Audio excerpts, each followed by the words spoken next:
A gasolina encadea xa 5 semanas de subidas e o diésel sitúase nos 1,79 euros por litro. Unha situación que chega ademais en pleno verán, tempada na que aumentan os desplazamentos en automóvil. 5 semanas seguidas de subidas e o prezo dos carburantes achégase aos máximos do ano. A gasolina sitúase nos 1,69 euros por litro e o diésel alcanza os 1,79. Para algúns condutores o incremento xa se nota no gasto mensual. Outros, porén, aseguran que a subida non lles fai cambiar nos seus hábitos. Home, bastante, sí.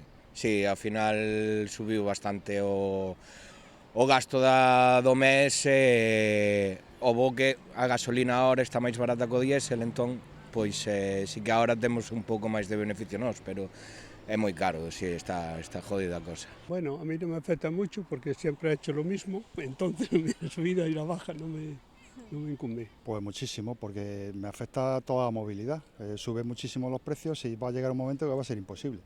As estrategias para reducir o consumo xa se están barallando. Hai quen xa está empezando a limitar os desplazamentos, sobre todo os máis curtos, para intentar conter o gasto. Home, intentarei coller o susto, pero se non queda outra, non queda outra.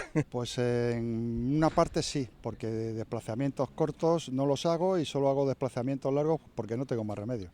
Así mesmo, as opinións respecto á estabilidade da situación son moi variadas. Dende os que creen que os prezos non van a subir máis ata os que non teñen moitas esperanzas.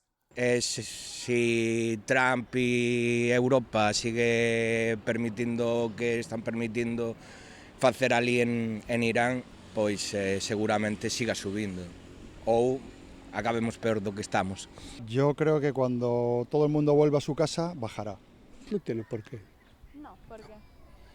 Porque el petróleo hay, España hay, donde están en guerra y solamente quitan el 2%, no es nada. O prezo dos carburantes sobe así nun momento de especial mobilidade polas vacacións. E mentres os condutores miran canto lles custa encher o depósito, a evolución das próximas semanas marcará se esta tendencia continúa ou dá unha tregua.